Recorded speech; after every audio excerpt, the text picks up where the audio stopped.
Romans chapter 3. What advantage then hath the Jew, or what profit is there of circumcision?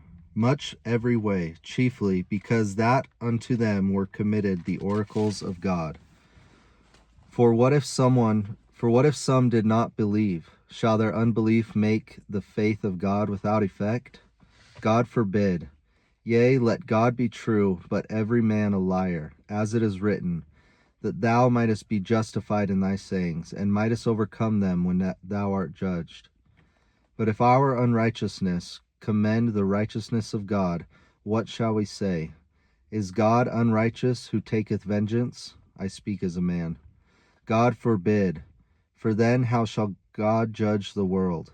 For if the truth of God hath more abounded through my lie unto his glory, what yet am I also judged as a sinner? And not rather, as we be slanderously reported, and as some affirm that we say, let us do evil, that good may come, whose damnation is just. What then? Are we better than they? No, in no wise, for we have before proved both Jews and Gentiles that they are all under sin. As it is written, there is none righteous, no, not one. That there is none that understandeth, there is none that seeketh after God.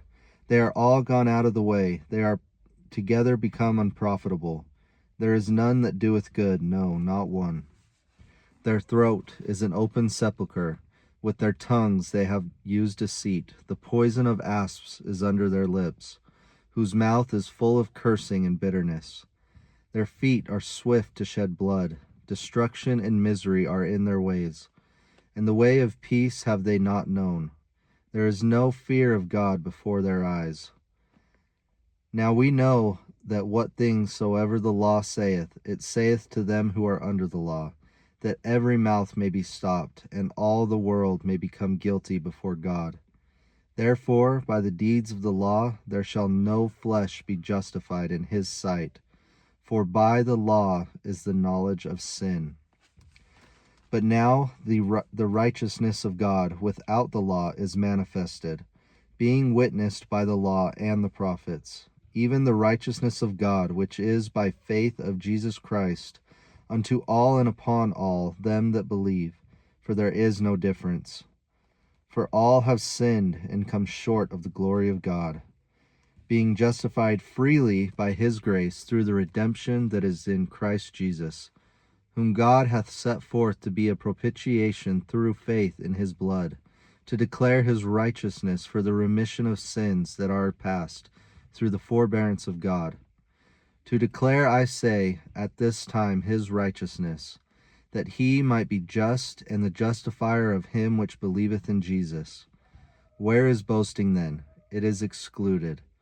By what law? Of works? Nay, but by the law of faith. Therefore we conclude that a man is justified by faith without the deeds of the law. Is he the God of the Jews only? Is he not also of the Gentiles? Yes, of the Gentiles also. Seeing it is one God, which shall justify the circumcision by faith, and uncircumcision through faith. Do we then make void the law through faith? God forbid. Yea, we establish the law.